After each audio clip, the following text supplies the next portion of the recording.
Digamos que la idea es que vamos a estudiar el problema de convergencia absoluta y condicional. Antes de entrar a estudiar el problema de convergencia absoluta y condicional, yo quisiera arrancar con el repaso de algo pequeñito, ¿no? Esto es una cosa como de repaso aquí, y ya ahorita se van a dar cuenta por qué lo necesitamos.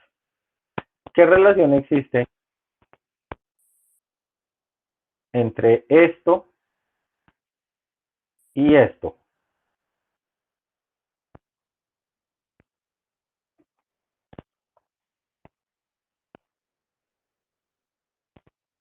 ¿Qué relación existe entre esas dos cosas?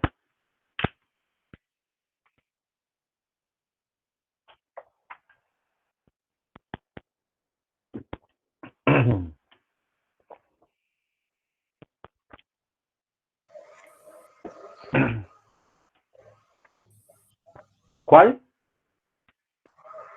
Mm, No sé. ¿Cómo así que qué relación existe? Esta, ¿no? O sea, la relación que existe entre A y B y valor absoluto más B, que A más B es menor o igual que A menos que valor absoluto de A más B, ¿sí o no? Por ahí nosotros hemos estudiado, cuando uno estudia relaciones en Fundamentos 1, ve que normalmente las relaciones que uno puede establecer entre números son relaciones de equivalencia o relaciones de orden, entonces no hay muchas opciones. Bueno, ¿es para todos esto claro? Sí, si por ejemplo este fuera -1 y -1, esto daría -2, pero en valor absoluto daría 2 y sería mayor. Si son positivos, igual, y si uno es positivo y el otro es negativo, digamos si este fuera 5 y este -3, sería igual, y si este fuera 3 y este es -5, sería mayor.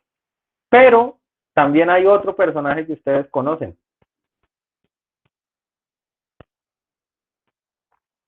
Y es este. ¿Y qué relación hay entre estos dos? Ese es mayor que el ¿Sí valor o no? absoluto más B. Claro que sí. Y esto tiene nombre. ¿Cuál es el nombre? Desigualdad triangular. Muy bien. Esta es la desigualdad triangular.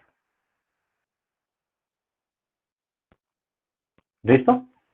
Bien, por qué arranco hablando de la desigualdad triangular? Porque mire que esto es cota superior de esto y de esto. ¿Mm? Eso quiere decir que si usted tuviera n términos, la sumatoria de esos a sub i sería menor o igual que el valor absoluto de la sumatoria de los a sub i, y esto se parece a un teorema que usted ve en integrales, ¿no? Y es que la integral es menor o igual que el valor absoluto de la integral.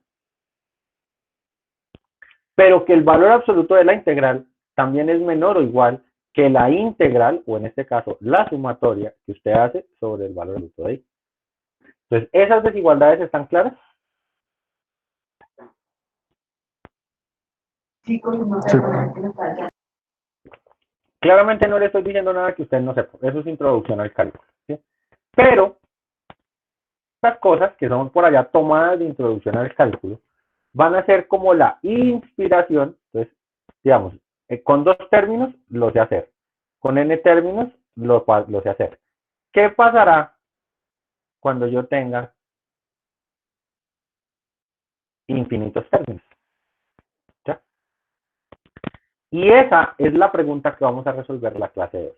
¿Qué pasa cuando en esa expresión hay infinitos términos? ¿Listo? A ese proceso de que en esa expresión hayan infinitos términos se le va a poner nombre, se va a llamar,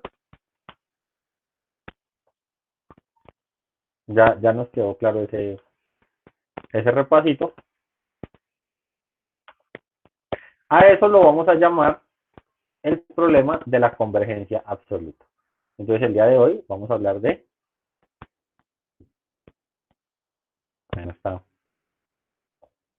no está escribiendo, ya.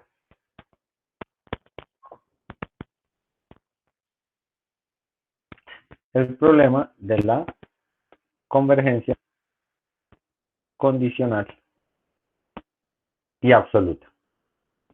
Entendiendo que en este contexto, condicional es opuesto, es antónimo de absoluto. ¿Listo? Entonces, esto es lo que vamos a tratar de hacer acá, ¿no? Nótese que, y acá nos dan un ejemplo concreto, que es importante. Miren que esto lo hicimos la clase pasada, la sumatoria de menos 1 a la n menos 1 por 1 sobre n converge, ¿sí o no? Y esto se va a llamar convergencia condicional. ¿Por qué se va a llamar convergencia condicional? Porque esta expresión no está en valor absoluto. ¿Listo? Es decir, de ahora en adelante, a las cosas que estén dentro de barras de valor absoluto, las voy a llamar absolutas. Y a lo que no esté entre barras de valor absoluto, lo voy a llamar condicional. ¿Listo? Es que cuando uno dice convergencia condicional, lo primero que se imagina es que hay una condición para que sea convergente. No, condicional en este caso es antónimo de absoluto.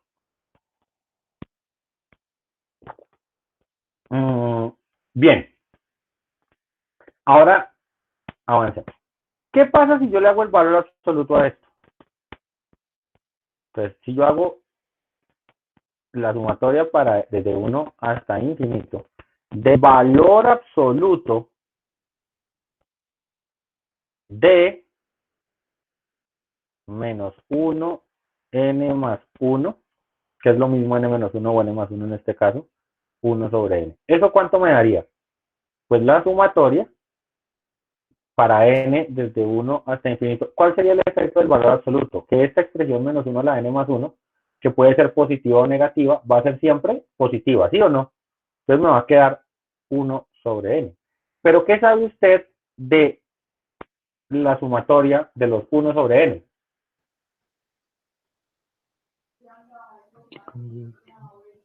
¿Qué sabe usted de la suma de los 1 sobre n? Diverge. Sí, eso me gusta, Laura, con autoridad. Diverge. Claro que sí, diverge, es la serie armónica. Nosotros probamos que eso era divergente utilizando el criterio de la integral, ¿recuerdan? Entonces esta diverge. Entonces, miren que usted tiene una serie que converge condicional, pero en absoluto diverge. Conclusión. Si usted tiene convergencia condicional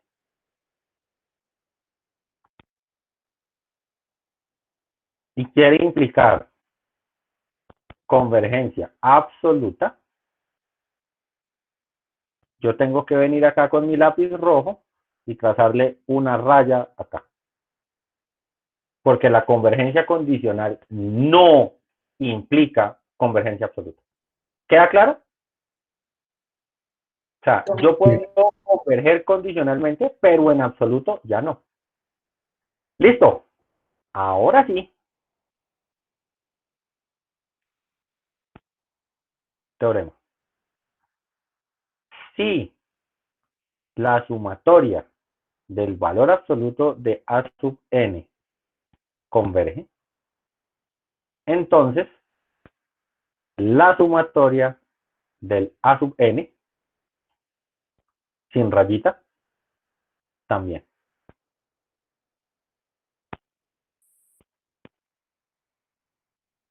¿Listo? ¿Eso qué quiere decir? Que la convergencia absoluta sí implica la convergencia condicional.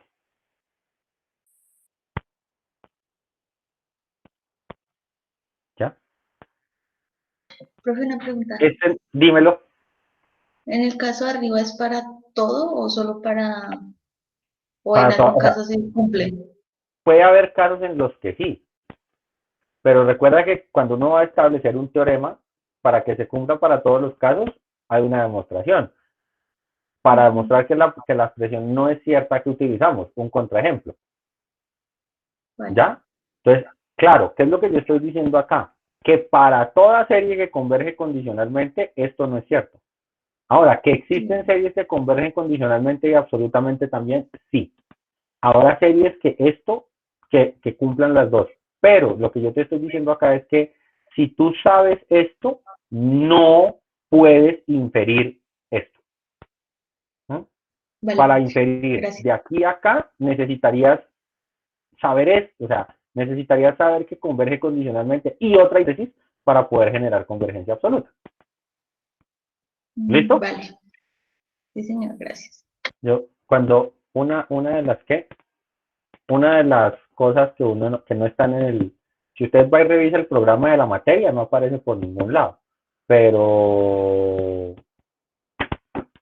hay una de las cosas que siempre, que son claves en este curso. Y es que en el curso de cálculo integral se aprende la diferencia entre necesario y suficiente.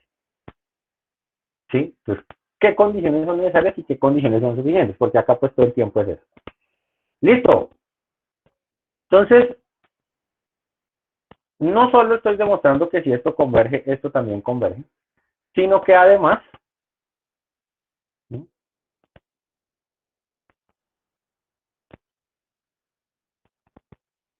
el valor absoluto de la sumatoria de los a sub n es menor o igual que la sumatoria de los a sub n. Y pues esto es lo que yo escribí ahorita en finito sobre la desigualdad triangular, ¿sí o no? Entonces, bueno, arranquemos a hacer la demostración, porque esto no... Entonces, ¿cuál es la demostración? Supongamos primero que los términos de A son reales. Pues esta demostración también funciona si son complejos, porque la vamos a hacer acá ¿en qué? En reales. En el caso de los complejos, pues es con la norma, no con el valor absoluto, sino con la norma. Pero bueno, supongamos que son reales. Entonces yo me voy a inventar una sucesión auxiliar. Mi sucesión auxiliar va a ser B sub n igual a sub n más el valor absoluto de a sub n. ¿Listo? Y entonces ya vamos a mirar ahí cómo es la cuestión de la conversión. Bien, entonces, pregunta, ¿quién es B sub n?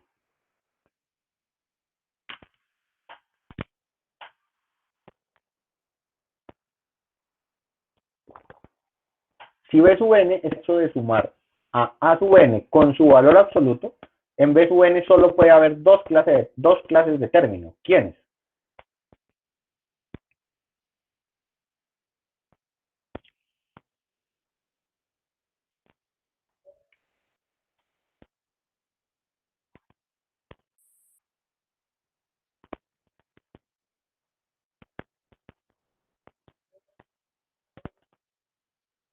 ¿Quiénes?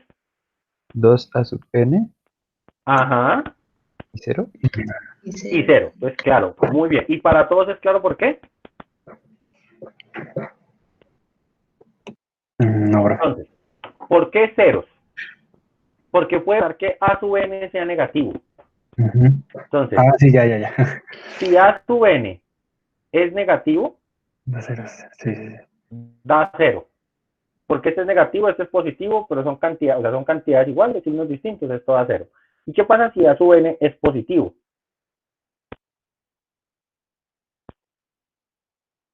Pues este es positivo, luego el valor absoluto es el mismo, y entonces es la misma cantidad dos veces. ¿Sí o no? Sí. ¿Hasta ahí estamos claros? Listo. ¿Eso qué quiere decir?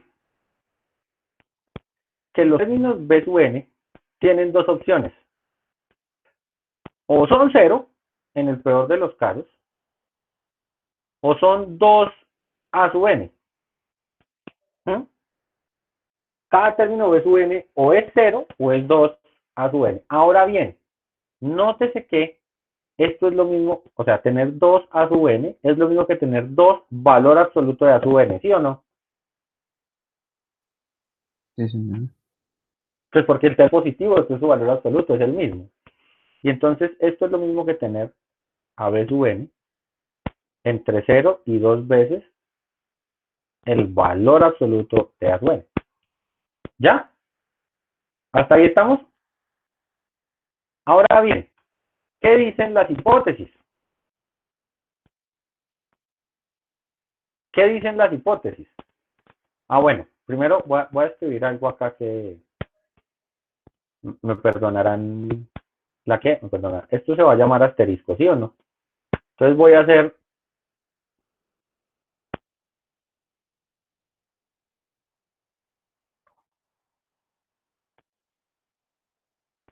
algo no muy...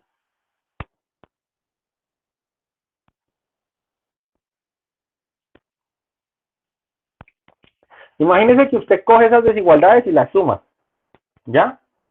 Porque usted pues tiene desigualdades. 0 menor o igual que b sub 1 menor o igual que 2 a sub 1. 0 menor o igual que b sub 2 menor o igual que 2 a sub 2. 0 menor o igual que b sub 3 menor o igual que 2 a sub 3. Póngalas todas una debajo de otra y súmelas como si tuviera un for. ¿Qué le va a salir cuando usted haga ese for? Pues a este lado le sale un 0. A este lado, ¿quién le va a salir? La sumatoria para n desde 1 hasta infinito, ¿de quién? De b sub n. Y al otro lado, ¿quién va a salir? La sumatoria para n desde 1 hasta infinito de 2 veces el valor absoluto de a sub n. ¿Es ese paso claro para todos? Sí. Sí, señor. ¿Estamos hasta ahí entendiendo? Entonces, sí, o sea, uno podría escribir esa desigualdad infinitas veces y sumarlas. Es un procedimiento inductivo a la larga. Listo. Ahora,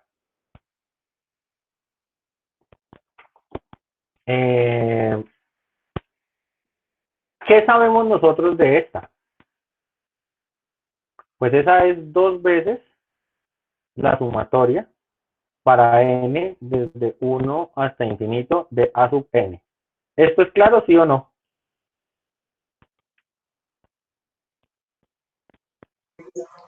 Sí, señor. Listo. Y por hipótesis, ¿usted qué sabe de esta de acá? Que converge. Que converge. Entonces, todo esto de acá converge. ¿Ya? Luego,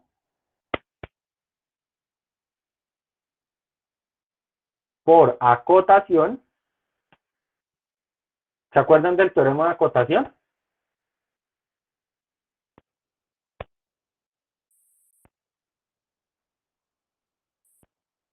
Esta sumatoria converge. ¿Ya? Ah, esa sumatoria tiene que ser convergente porque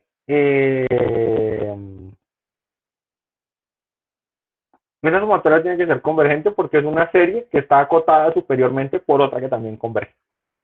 ¿Hasta ahí estamos o no? Sí, señor. Listo. Ahora, pues hagamos un poquito de álgebra. La sumatoria para n desde 1 hasta infinito de b sub n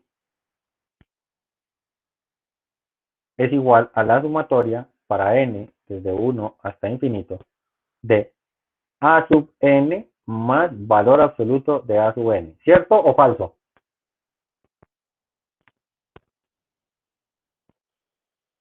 Esa fue la definición que usted le dio a la sumatoria de los a sub n, ¿sí o no? Sí. Listo. Pero entonces eso, o sea, ¿eso qué? Entonces, lo que usted está diciendo es que esta serie converge y es igual a esta de acá. Luego,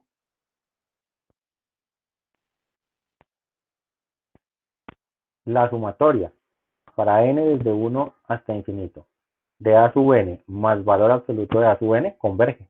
¿Cierto o falso?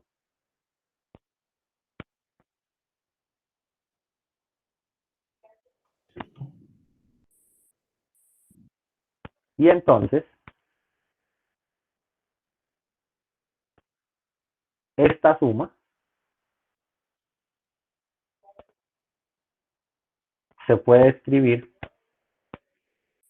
como la sumatoria de los a sub n más la sumatoria del valor absoluto de A sub n. ¿Sí o no? ¿Estamos claros hasta ahí? Ujú. En este proceso hay un renglón, y lo quiero explicar antes de seguir. Este de acá es el renglón más importante. ¿Por qué razón? Resulta, y yo sé que ustedes no me dicen, pero en el fondo lo hicieron. Yo estoy seguro que muchos de ustedes cuando llegaron a este rol dijeron acabé.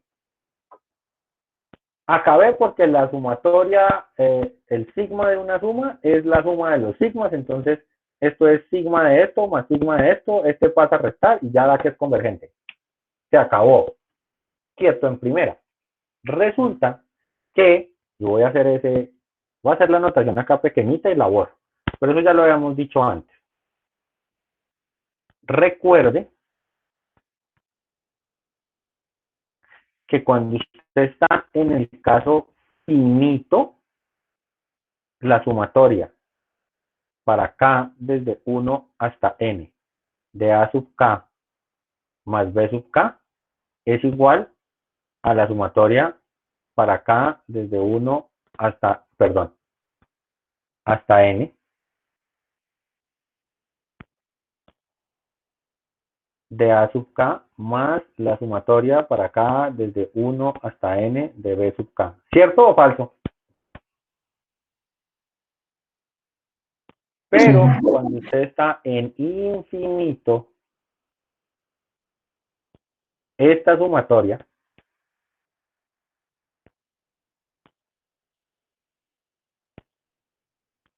es igual a esta sumatoria. Es decir, usted la puede separar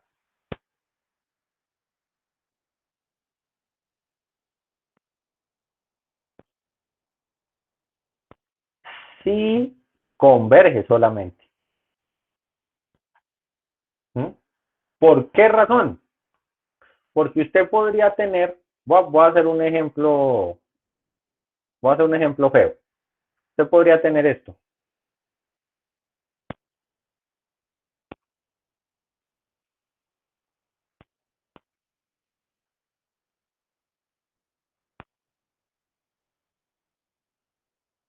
Podría tener esta suma.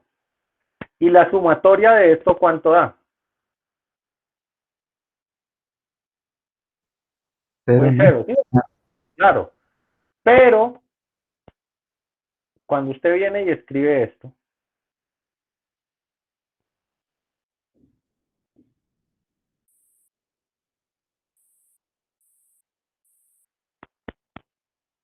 tiene un problema. Y es que esto diverge. Y esto diverge. Entonces, ¿usted cómo explica que la suma de estas dos cosas da cero? ¿Sí o no? O sea, en el estricto sentido del rigor matemático, usted no puede hacer esa afirmación. Así quiera y así sepa, no la puede hacer. No está correcto. Ya, obviamente ahí puse un ejemplo muy sencillo, pero pues, usted puede buscarse uno más elaborado que donde esta suma por este lado de cero y acá no. Entonces, ¿por qué hago esa aclaración? Esa es la razón, ¿sí?, por la cual yo tengo que explicar primero que esto converge, para luego partirla. Porque si yo no sé que esto completo es convergente, esta división de acá no se puede hacer. Ahora sí, retomando con la prueba, pues la sumatoria para n desde 1 hasta infinito del b sub n es igual a la sumatoria para n desde 1 hasta infinito de a sub n más la sumatoria para n desde 1 hasta infinito del valor absoluto de a sub n. Y resulta que esta de acá converge y esta de acá converge. Entonces, en conclusión, ¿qué pasa con esta de la mitad? Converge. ¿Qué era lo que queríamos probar? ¿Sí o no? O sea, que mire que usted ya supuso que, Ya con eso usted sabe que efectivamente la serie termina siendo convergente. ¿Hasta ahí estamos claros? Sí. En el caso, yo les voy a dejar de tarea, porque en realidad no me interesa mucho hacerlo acá. Y es tarea como de curiosidad. Que ustedes lean el caso complejo. Digamos que en realidad no me interesa no me interesa andar en el caso complejo porque pues como estudiantes de matemáticas ustedes en la carrera tienen un curso de variable compleja. Entonces pues no tiene mucho sentido que yo haga acá desarrollo de cosas para las cuales usted tiene un semestre completo. ¿Ya? Y listo. Acá nos dan una definición cortica, la voy a copiar antes de ir a los ejemplos. Y pues es lo que acabé de decir, pues, definición. La sumatoria de los A sub n es absolutamente convergente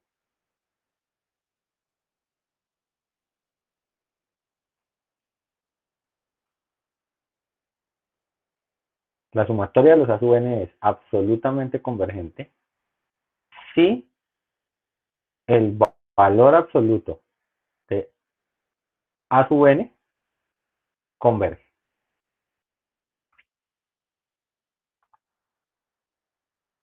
Si esta converge y la del valor absoluto no converge, se dice condicionalmente convergente. ¿Listo? Entonces ya nos queda claro qué significa ser convergente condicional y convergente absoluto. ¿Listo? Entonces, antes de seguir mirando cosas ahí y de mirar acá esta cuestión de las combinaciones lineales y demás, yo voy a ir a mi sección más favorita de la clase. Pasar al tablero, mentira. Ejemplos. ¿Listo? Entonces yo necesito ejemplos de cosas que convergen absolutamente y cosas que convergen condicionalmente para poder entender las relaciones que hay. ¿Listo? Entonces, mi primer ejemplo va a empezar con una función conocida.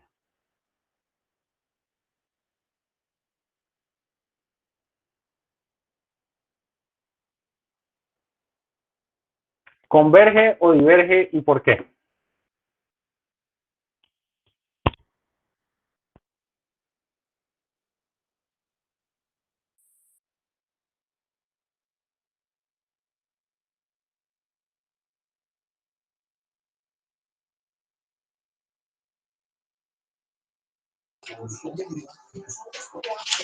Ella converge, ¿no?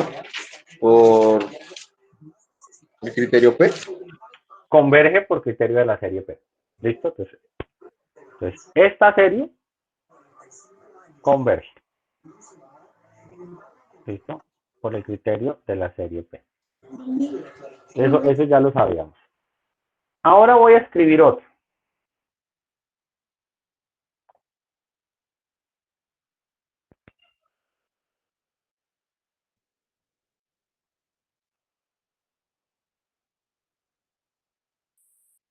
¿Converge o diverge?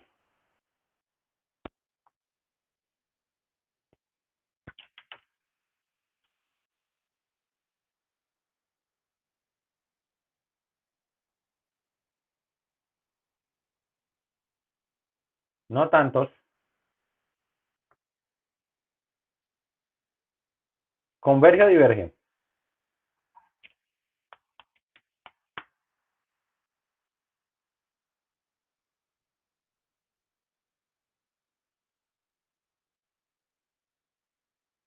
Entonces, esto es una serie alternante.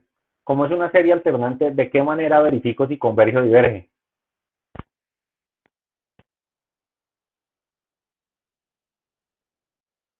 Mirando sus subseries.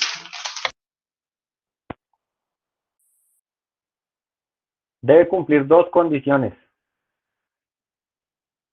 ¿Cuál y cuál? Que la sucesión sea decreciente y el límite cuando n tiende a infinito sea 0. Que esto suceda.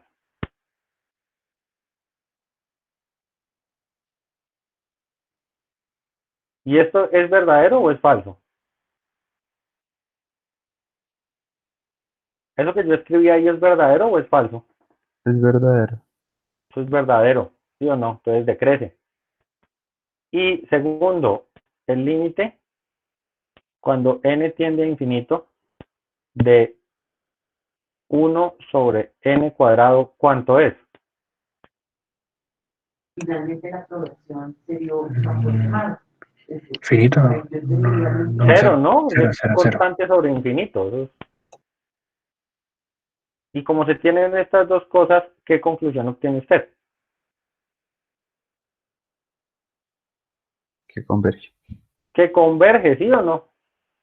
Esa serie converge. La serie alternante de menos 1 a la n menos 1 por 1 sobre n cuadrado es convergente. ¿Ya? Entonces, si usted se da cuenta, esta de acá, en valor absoluto,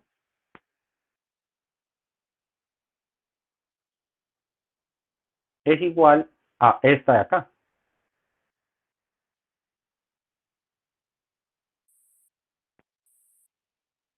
¿Sí o no?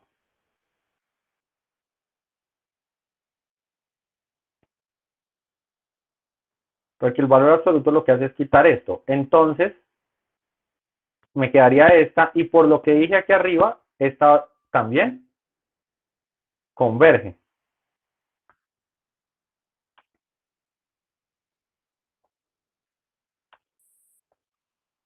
¿Eso qué quiere decir? Que la serie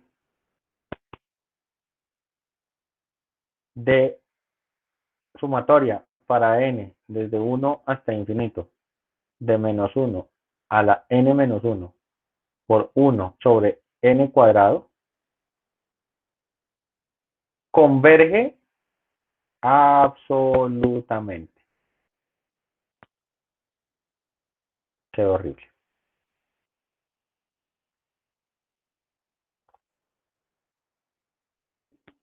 ¿Queda claro?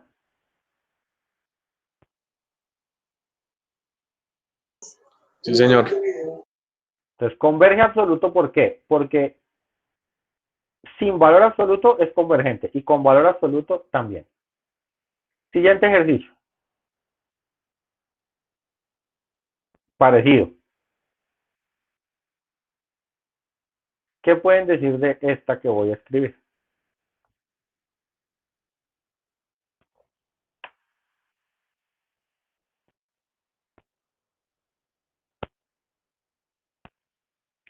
¿Converge o diverge? ¿Y por qué?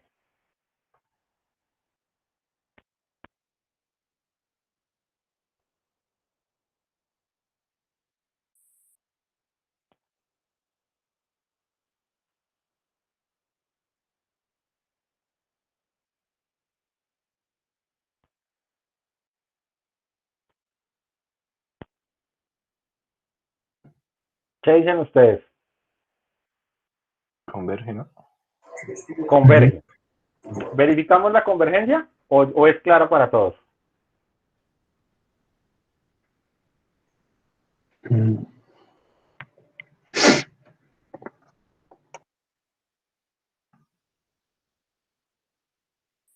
Bueno, no dijeron, entonces es claro. Entonces sí, efectivamente converge. Ahora, pongámosla en valor absoluto.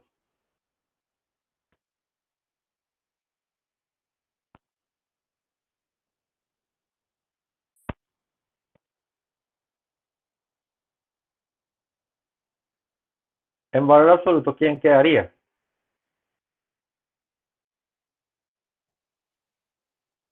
Uno sobre raíz de... ¿Y esta converge o diverge?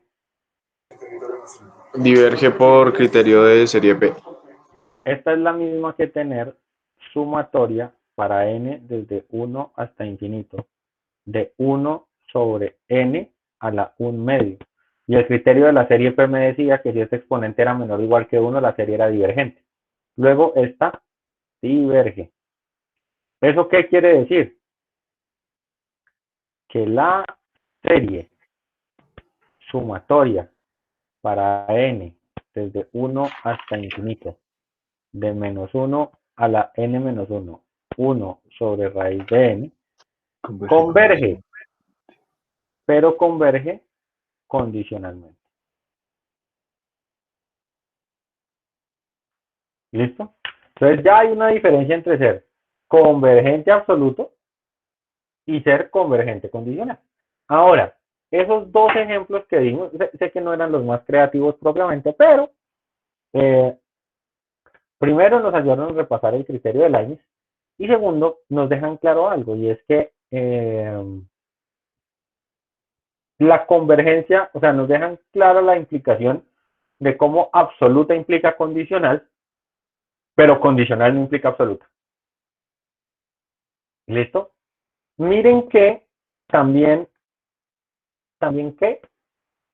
nos da una pista grande de algo y es que uno se da cuenta que va a haber muchas series alternantes convergentes. ¿Ya? O sea, ayer, la clase pasada, el martes, hablábamos de la condición de Leibniz, de que la función fuera decreciente y tendiera a cero. Pero mire que casi todas las cosas que uno estudia en series decrecen y tienden a cero. ¿Sí? O sea, ese comportamiento no es raro. Entonces, eso va a hacer que muchas series alternantes resulten convergentes, ¿sí? Y no va a ser una cosa, no va a ser una cosa muy complicada. Entonces, ¿hasta ahí vamos bien? Sí. Listo.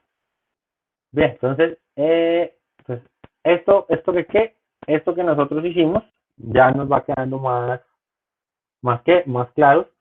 En la teoría, digamos que para revisar, y hago como el comentario, existe un criterio, que son los criterios, el criterio de Abel. Entonces estos criterios ya se utilizan para series con números complejos, ¿cierto? Entonces es lo que les decía, tanto Abel como Dirichlet pues se utilizan para hacer sumas sobre series complejas. Entonces digamos que en este caso no vamos a entrar mucho en ellos porque pues el objetivo de este curso está restringido a los problemas de variable real. ¿Listo?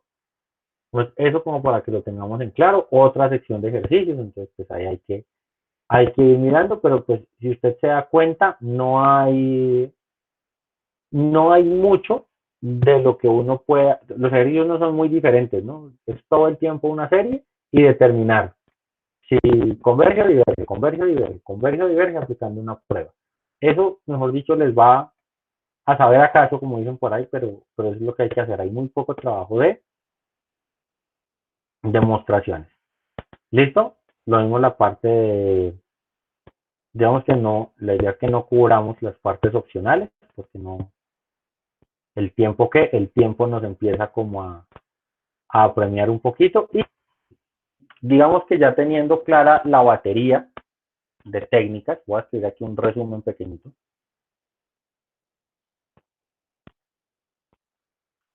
Usted ya sabe que hay series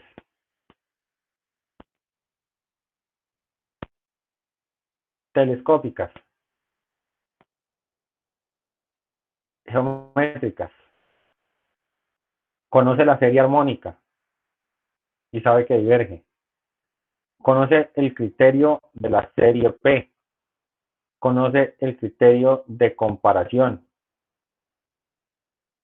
conoce el criterio de comparación al límite.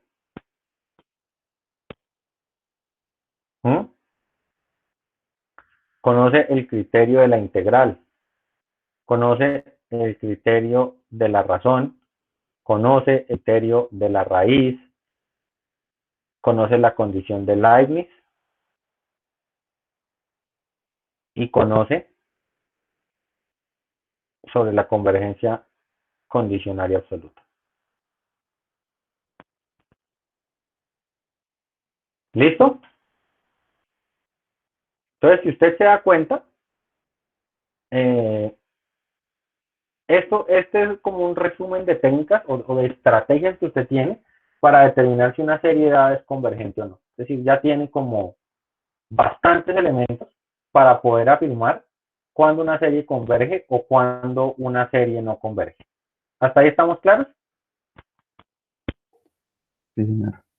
Listo, pues como yo ya sé hacer sumas hasta el infinito, ahora vamos a estudiar un problema que teníamos por allá guardado, que no habíamos visto. De pronto los que ya habían visto curso de cálculo dirían, ve, nos saltamos ese tema. Pues no, no nos lo saltamos. Simplemente que para darle un manejo más formal, pues lo vamos a hacer aquí en esta parte. Entonces, ¿qué son integrales impropias? ¿Ya? Entonces, digamos que lo primero que voy a hacer es que, digamos que algunos libros también las llaman indefinidas. ¿Sí? Algunos textos se refieren a ellas como integrales indefinidas. Y vamos a entender por qué se refieren a ellas como integrales indefinidas. ¿Todos ustedes recuerdan la integral definida? Obvio, sí. Segundo trabajo con nuestra de cálculo.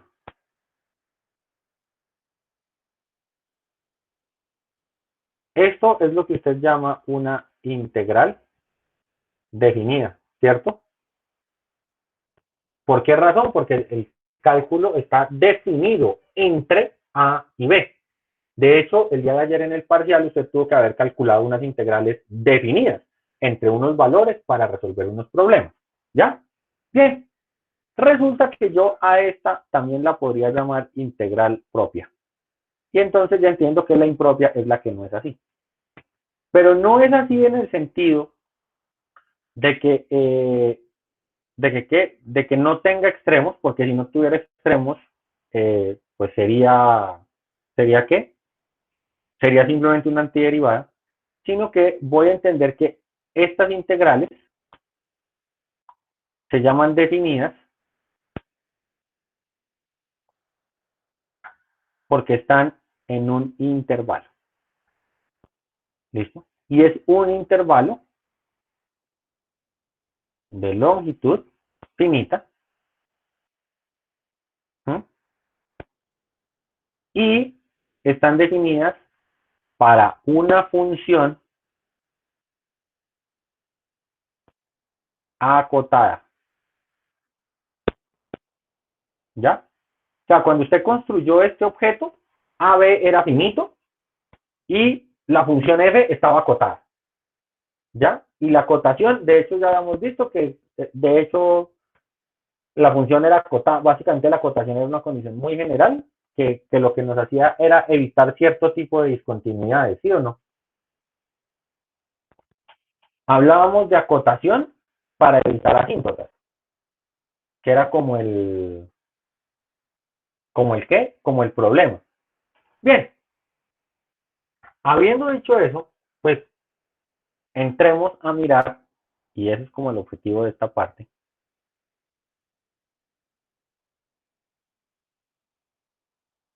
¿Qué pasa si no se puede definir una integral? Entonces, usted se haría preguntas, bueno, ¿yo por qué no podría definir una integral? ¿Qué me impide definir una integral? Pues hay dos opciones. Primer caso en el que usted no podría definir una integral.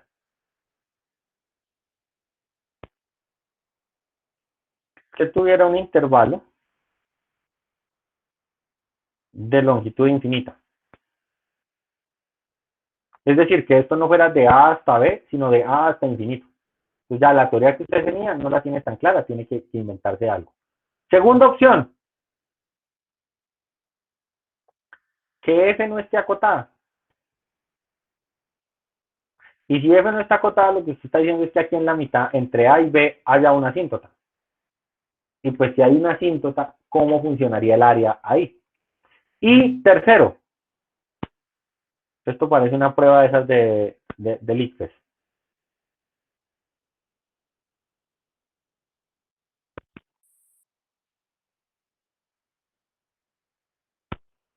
Todas las anteriores. Es decir, que usted tenga una asíntota y además tenga que integrar hasta el infinito. Entonces sería pues lo que le digo, es como el peor de los casos, ¿no?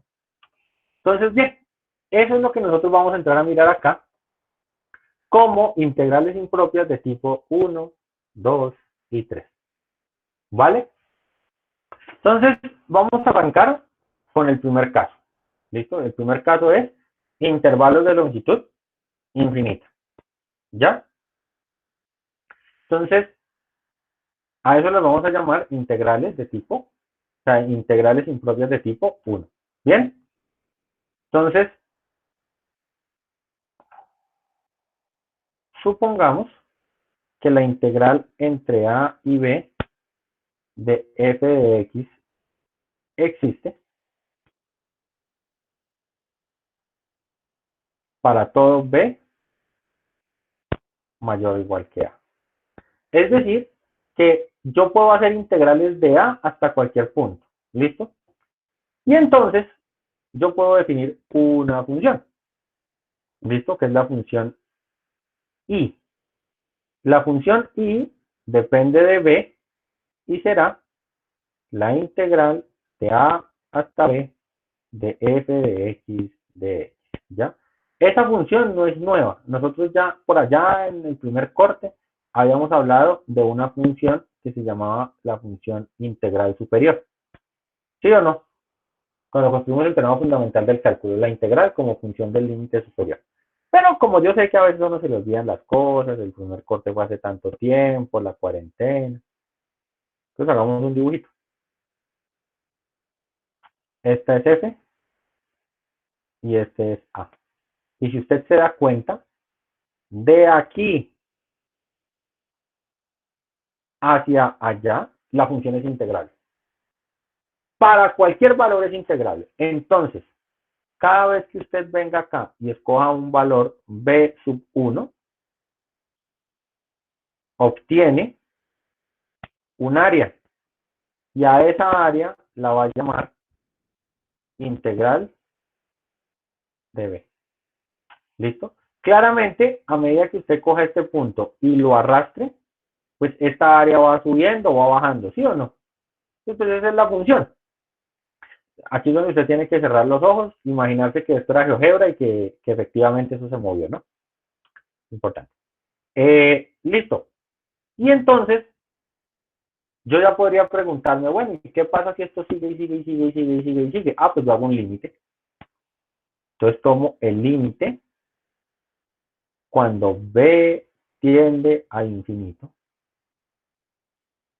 de i de b.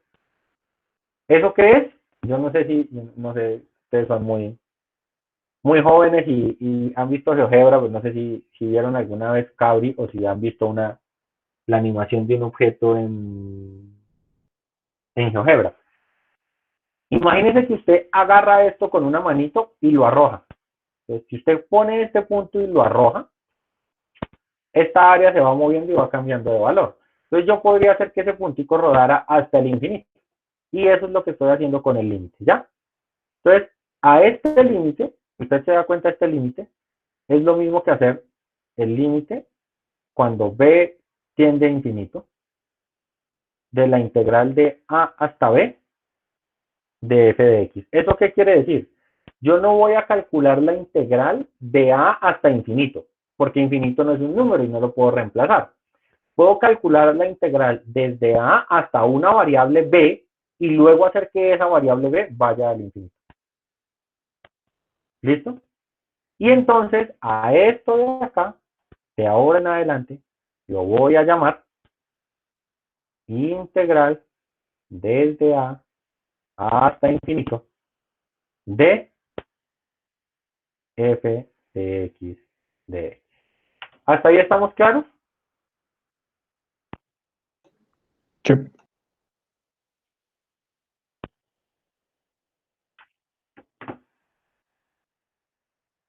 Entonces, bueno, ¿hasta ahí qué? Hasta ahí estamos. Listo.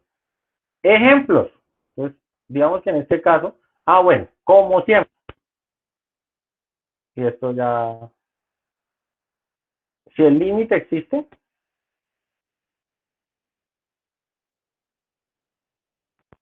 yo digo que la integral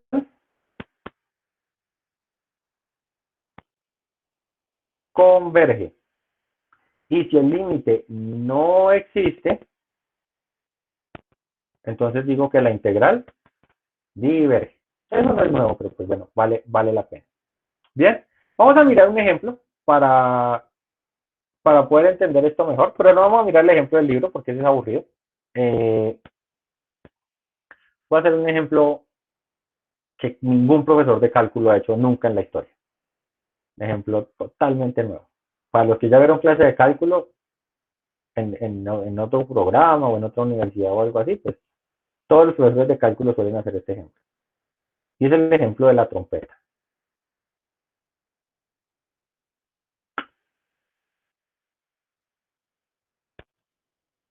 El problema de la trompeta del arcángel. El nombre del problema, de la cuestión de la trompeta del arcángel, pues tiene su origen en que este problema no me lo inventé yo. Este problema lo aparece publicado en un libro de Bernard Bolzano que se llama Paradojas del Infinito. ¿Mm?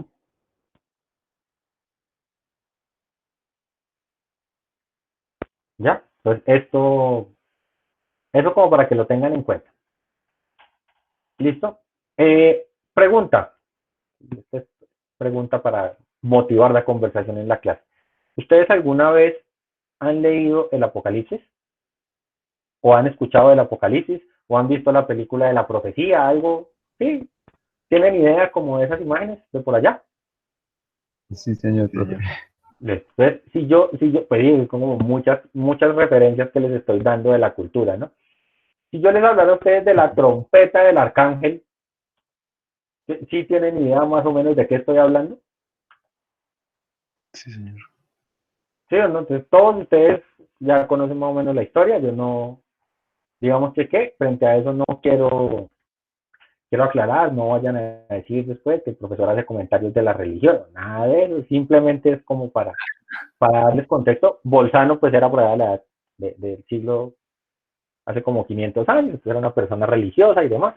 Entonces, el mejor ejemplo que él encontró fue el de la trompeta del arcángel. ¿Listo? La trompeta del arcángel es una cosita así, más o menos de ese estilo. Si alguno de ustedes vive hacia el norte de la ciudad, cuando sale de la universidad y va a su casa, ve un templo que hay en la 127 con autopista y ahí hay una trompetica así en la cima. Pregunta, como ustedes ya estudiaron a través de los videos y todas las aplicaciones de la integral, ¿uno cómo podría entender ese sólido? Como la Revolución. revolución de 1/X en el primer Claro, cuadrante. ese sólido es la revolución de una curva, ¿sí o no? O sea, eso es un sólido de revolución. O sea, lo primero que es claro es que eso es un sólido de revolución. Y que lo que simplemente es tomar una curva y hacerla girar mucho, mucho, mucho. ¿Sí? Y pues la curva que vamos a considerar para este caso es 1 sobre x. ¿Listo? Pues si usted toma la función 1 sobre x, ¿no?, en un intervalo chévere, pues se va a dar cuenta que ese sólido de revolución que va a obtener es más o menos eso. ¿Sí o no? Entonces ya les voy a pegar ahí otro recortico chiquito. ¿Sí? Entonces para que la veamos bien, para que veamos bien la función. Me gusta que las gráficas y eso para esta clase de ejemplos pues nos queden bien hechas y sobre todo que la abstracción nos dé a todos más o menos qué es lo que tenemos. Entonces, efectivamente, si ustedes pues ya sale aquí la imagen, si ustedes se dan cuenta, lo que tenemos es algo como esto. ¿Sí o no? Es ese objeto. Si usted toma esa curva que yo le estoy presentando acá y la pone a girar,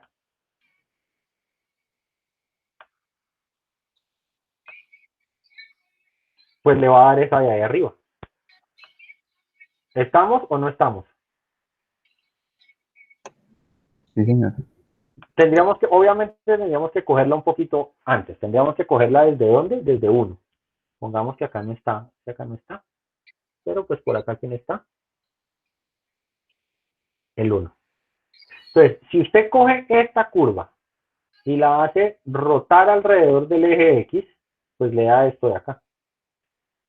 Lo que pasa es que mientras el diseñador que hizo esta escultura la puso a rotar de 1 a 15, por ejemplo, Bolzano la puso a rotar de 1 a infinito. ¿Ya?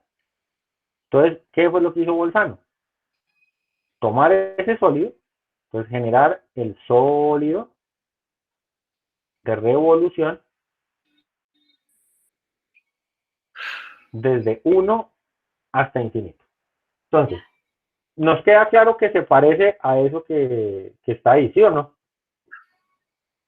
Bien, ¿qué fue lo que hizo Bolzano? ¿Qué fue lo que hizo Bolzano? Bolzano calculó el volumen y el área superficial de ese objeto. ¿Listo? Entonces dije que quería hacer un ejercicio un poquito más interesante. Entonces vamos a empezar por calcular el volumen. Pregunta, ¿qué método debo utilizar para calcular el volumen de ese sólido de revolución?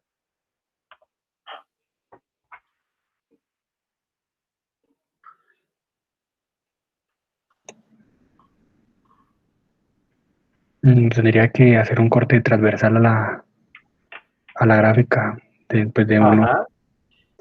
y Claro. en esa sacar el área que se forma. Ajá. Entonces, la curva es esta y el rectángulo de muestra tendría que ser como de este estilo, ¿sí o no? Y esos son los rectángulos que rotan, ¿ya? Pero pues obviamente como nosotros ya estudiamos eso, no vamos a gastar tanto tiempo. ¿Cómo quedaría la fórmula del volumen del sólido? Mm, ¿Cómo quedaría la fórmula?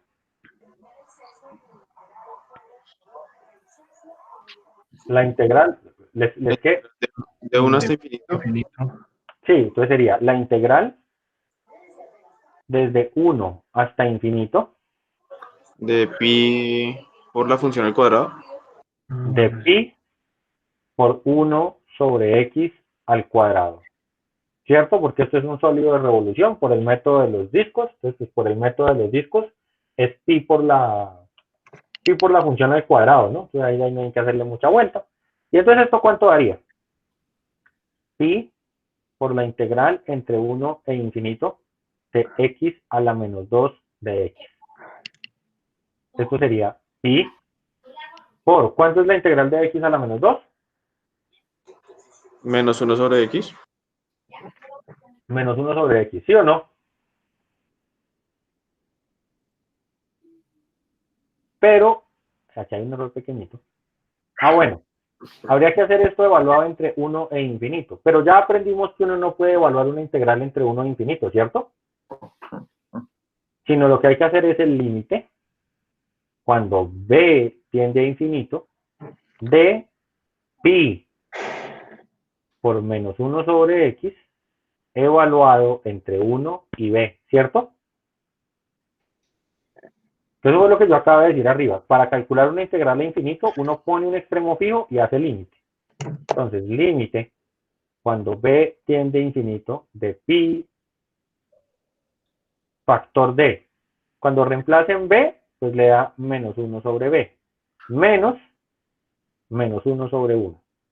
Es decir, organizadito bonito, esto queda límite cuando b tiende a infinito de pi por 1 menos 1 sobre b. ¿Ya? Y ¿hasta ahí estamos o no?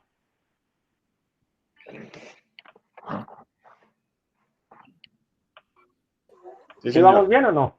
Listo. ¿Y cuánto da ese límite? Sí, señor. Y Pi. El límite da pi. ¿Sí o no? Pues porque esto tiende a ser. Entonces, ¿eso qué quiere decir? Que esta curva, esta integral hasta el infinito, encierra un volumen finito. Es decir, el volumen de la trompeta es pi unidades cúbicas.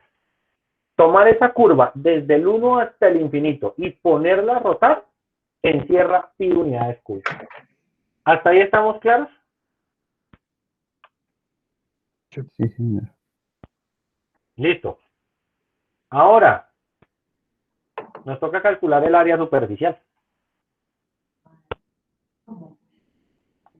Y área superficial también es una aplicación de la integral, ¿sí o no?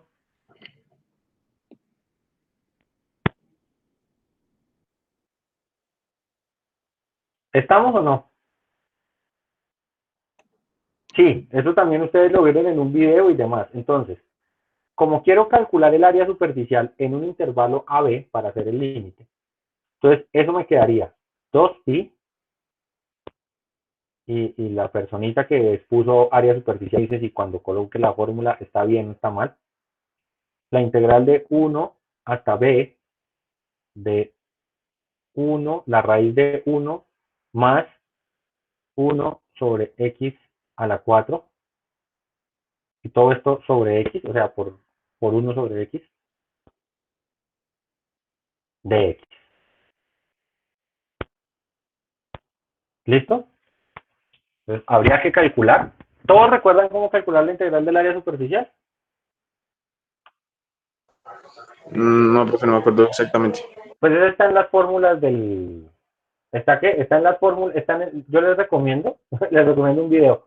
Eso es un video, entonces eso tiene una fórmula, ¿no? Entonces, si ustedes se dan cuenta, ahí está la raíz de 1 más la función al cuadrado. Por el 1 sobre x, ¿ya? Que es la raíz de la función. Pero entonces, miren que ahí es importante, y era lo que les decía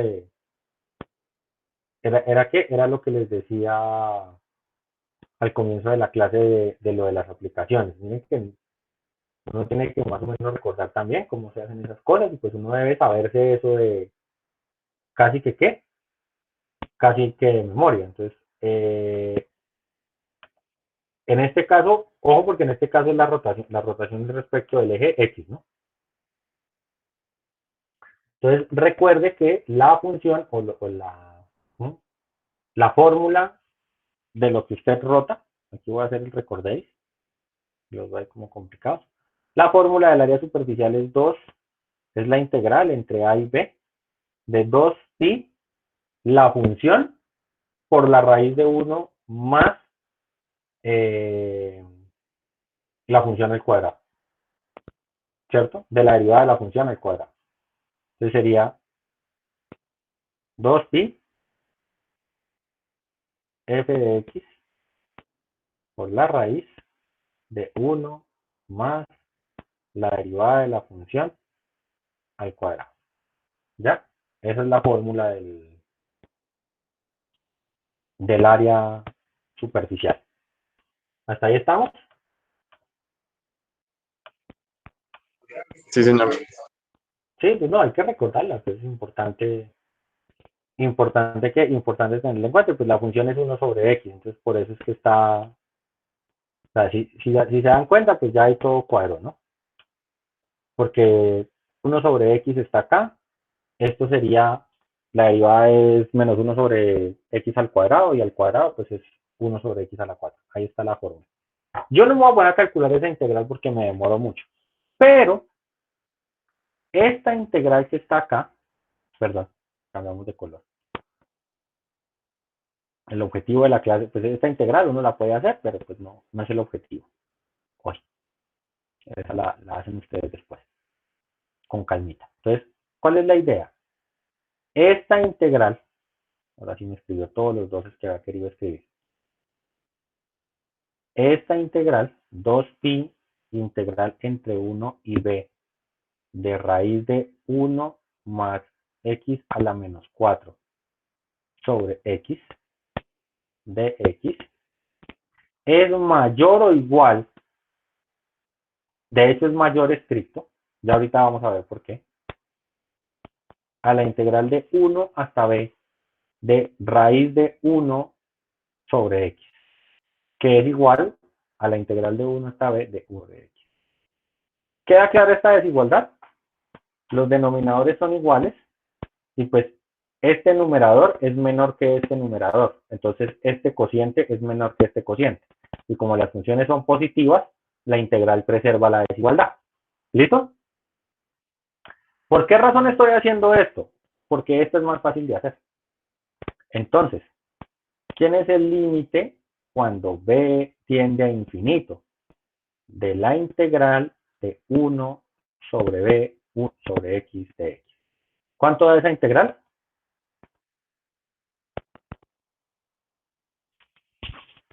¿Cuánto da esa integral? Logaritmo, esa no la sabemos de memoria, logaritmo natural de b. Profe, ¿por qué no pone el valor absoluto? Pues porque no lo necesito. Evaluado entre 1 y b, es decir, esto es logaritmo natural de b menos logaritmo natural de 1. Y el límite, perdón, se me olvidó acá. Límite cuando n tiende a infinito. Perdón, cuando x tiende a infinito. ¿Listo? ¿Y ese límite cuánto da? Pues infinito. ¿Cierto o falso? Cierto, eso ya lo tenemos claro. ¿Eso qué quiere decir? Que esta integral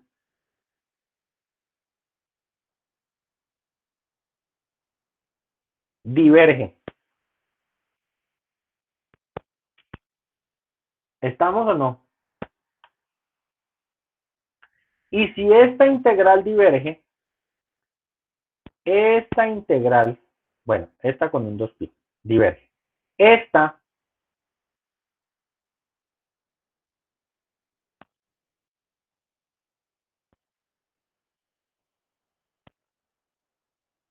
que es mayor, ¿qué le pasará?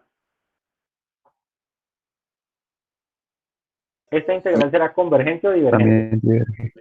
Esta integral diverge. ¿Por qué razón? Pues porque es que esta es mayor que esta. Y si esta diverge y esta es mayor, pues también es divergente, porque está por encima de una divergente. ¿Ya? Entonces, ¿queda claro cómo funcionan esas integrales al infinito a través del límite? Sí, señor. Listo. ¿Cuál es el final de la historia? Porque ustedes dirán, ¿para qué nos puso a recordar la Biblia y demás? Entonces tiene una razón muy sencilla. Yo les dije a ustedes que esto lo había escrito Bolzano en un libro que se llamaba Paradojas del Infinito. ¿Qué es lo paradójico acá? ¿Ya? Pues uno dice, bueno, ¿dónde está la paradoja? ¿Cuál es el volumen?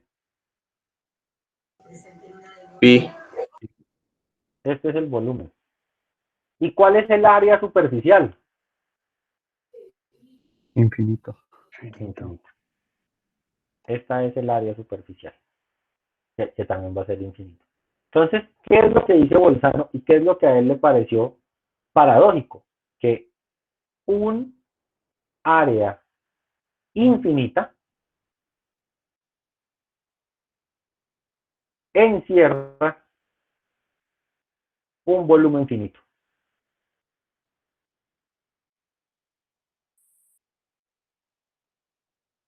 Esto fue lo que a él le pareció paradójico. ¿Ya? Y pues que para la fecha lo era. Es decir, mire que usted está tomando una, o sea, imagínese eso, una hoja de papel infinita, pero que confina un volumen que sí es finito. O sea, el volumen que se confina es finito. ¿Hasta ahí estamos? Sí, señor. Listo. Esta cuestión de las integrales al infinito tiene aplicaciones. ¿Por qué razón? Vamos que aquí, en esto que yo estoy haciendo acá, tenemos que tiene unas aplicaciones. ¿Ya? Y es que, por ejemplo,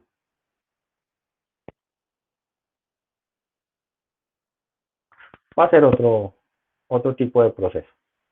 Porque dirán que siempre hago el mismo dibujo. ¿Cierto? Entonces vamos a hacer voy a hacer uno diferente. Voy a hacer el dibujo de una distribución chi cuadrado. ¿Listo? Resulta que si yo estoy viendo que esto de acá es una distribución de probabilidad, dada por esta f, ¿qué necesito hacer para verificar que esto sea una distribución de probabilidad? Pues ver que la integral desde 0 hasta infinito de f de x sea igual a ¿quién? A 1. ¿Sí o no? Que toda esa área ahí encerradita sea 1. Entonces, digamos que una de las aplicaciones más importantes que tienen las integrales al infinito, pues es verificar que una función, que una función es función de distribución de probabilidad. Ustedes vieron un video dentro de los trabajos de aplicaciones donde les mostraban eso, ¿no? La CDF y la otra. O sea, la distribución de probabilidad y la distribución acumulada de probabilidad, ¿ya? De hecho, si usted quisiera hallar cuál es la probabilidad de los x mayores o iguales que a,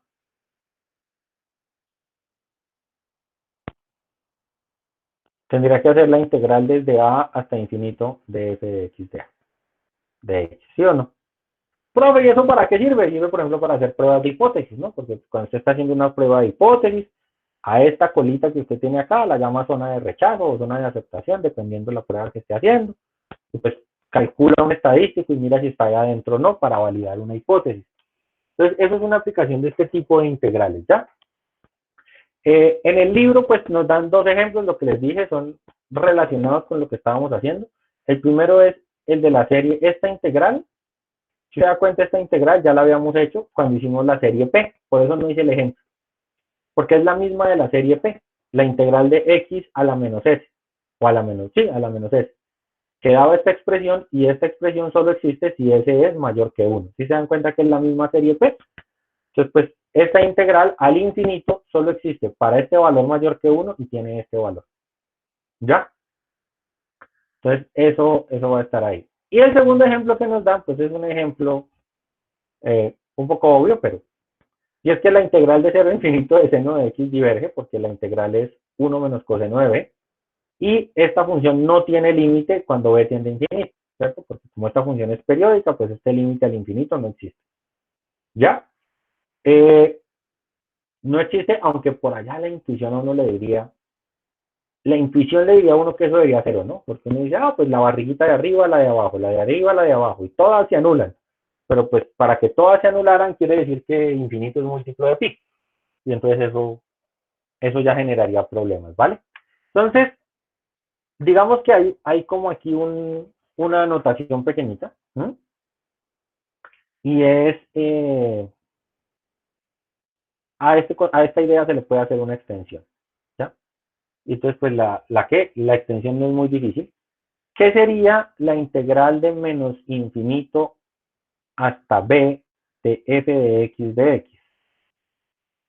Pues el límite, cuando a tiende a menos infinito, de la integral entre a y b de f de x de x. Es decir, en vez de que la variable esté arriba, pues la variable esté abajo, y en vez de hacer el límite hacia la derecha, hago el límite hacia la izquierda. Y ya. Y acá viene, porque hay que, el dibujito que yo les hice arriba de la distribución de probabilidad estaba especialmente diseñado para el primer caso porque iba de 0 a infinito. Pero usted se preguntará muchas veces, bueno, profe, ¿y si la función que yo tengo es de este estilo?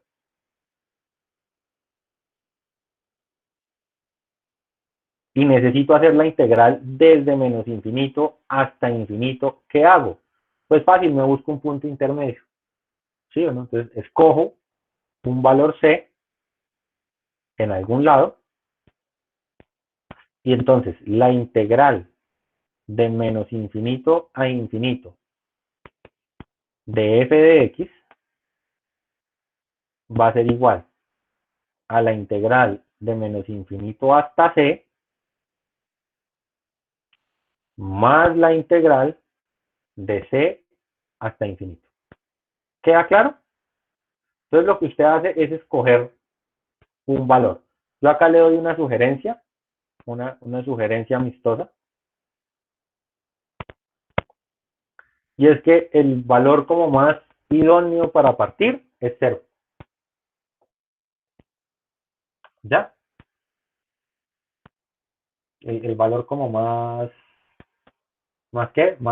ideal para hacer la partición es 0. Entonces, si usted tiene que calcular una integral de menos infinito hasta infinito, la parte por 0 hace de menos infinito hasta 0 y luego hace de 0 hasta infinito. Acá en el ejemplo 3, para terminar esta parte, entonces nos muestran una integral de menos infinito a infinito y lo que hacen es partirla en 0. La calculan de 0 a infinito, la calculan de 0 a menos infinito y pues llegan a la conclusión de que diverge, ¿vale? Ese lo voy a dejar como de tarea. Espero que esta vez sí la hagan juiciosos. Leer el ejemplo 3, ¿vale? Y entonces,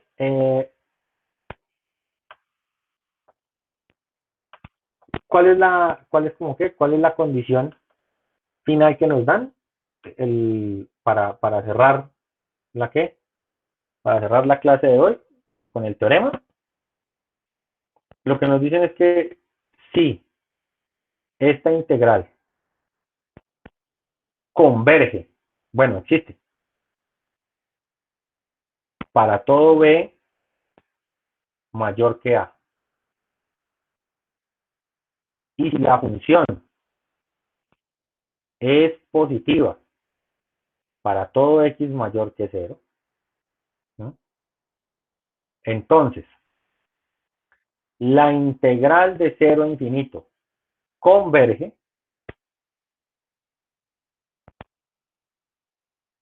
si y solo si existe un m tal que la integral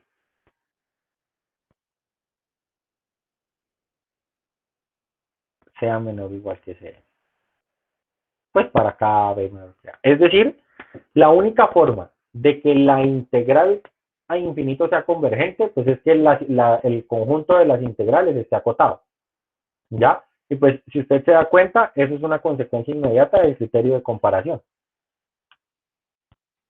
¿Sí o no? O sea, eso es una consecuencia inmediata del criterio de comparación. Bueno, vamos a mirar cómo es una consecuencia inmediata. ¿Se acuerdan el criterio de la integral? Entonces, si yo me acuerdo del criterio de la integral, yo puedo hacer la sumatoria para n desde 0 hasta infinito de f de n. ¿Sí o no? Entonces, yo sé que vamos a hacer la implicación de qué. Primero de izquierda a derecha. Entonces, si esta integral converge, esta serie converge. Y si esta serie converge, entonces esta serie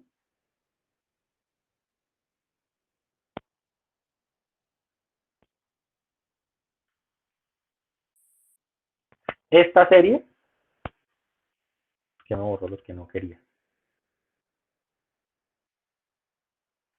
Esta serie está acotada por un m, ¿sí o no? Porque recuerden que una serie es una sucesión de sumas parciales, y si la sucesión converge es porque está acotada. Entonces, esto está acotado. Y si esto está acotado, como estas dos cosas son asintóticamente iguales, la integral también está acotada.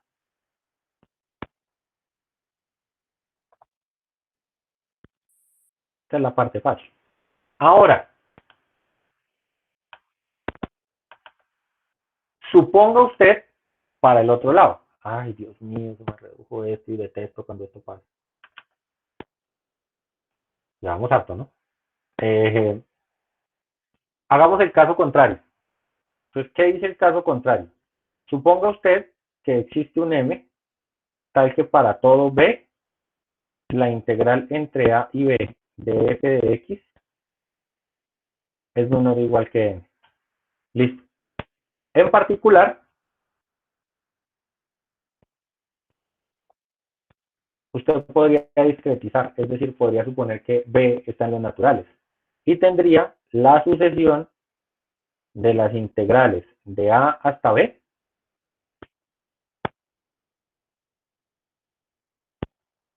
y esa sucesión creciente estaría acotada por m. Eso quiere decir que esta sucesión converge porque es monótona y acotada. ¿Ya? Y nosotros vimos que la sucesión, la sucesión converge si y solo si la función converge. Luego, si B es real, también converge. Entonces, digamos que yo podría hacer la construcción del teorema paso a paso o puedo utilizar todos los teoremas que hemos probado para que esto rinda. Y finalmente, pues establezco un criterio de comparación. Hay dos criterios de comparación, pero hoy solo vamos a estudiar el primero, que fue el que utilizamos ahorita, y es que si yo tengo dos funciones hasta el infinito, integradas hasta el infinito, f y g, ambas de a hasta infinito, si g de x converge, f de x también, y si f de x diverge, g de x también. ¿Listo? Si usted cambia el simbolito de integral por el de sumatoria, es igual. Recuerde que las sumatorias son sumas parciales de una integral. Sí, son sumas de función escalonada sobre una partición de tamaño 1 de una integral. Entonces, pues que estos resultados se den no es novedoso, en la medida de que lo que tengo son sumas parciales. Y segundo, y aquí es donde viene la importancia del criterio integral. Porque el criterio integral lo que me decía era que la serie converge si y solo si la integral converge. Y como usted ya probó los teoremas para series, pues las integrales también los van a cumplir. ¿Listo? En ese sentido, pues las demostraciones, de hecho acá por eso le dicen acá, las demostraciones de estos teoremas pues son las mismas que usted hizo por allá como sobre las series. Y en ese sentido, pues no tendríamos que demostrar el teorema de comparación al límite. Sin embargo, para poder hacer ejemplos de este teorema sí necesitamos tiempo. Entonces, por eso vamos a parar ahí por hoy. ¿Les parece? Listo, profe. Sí, señor. Vale, profe. No, debo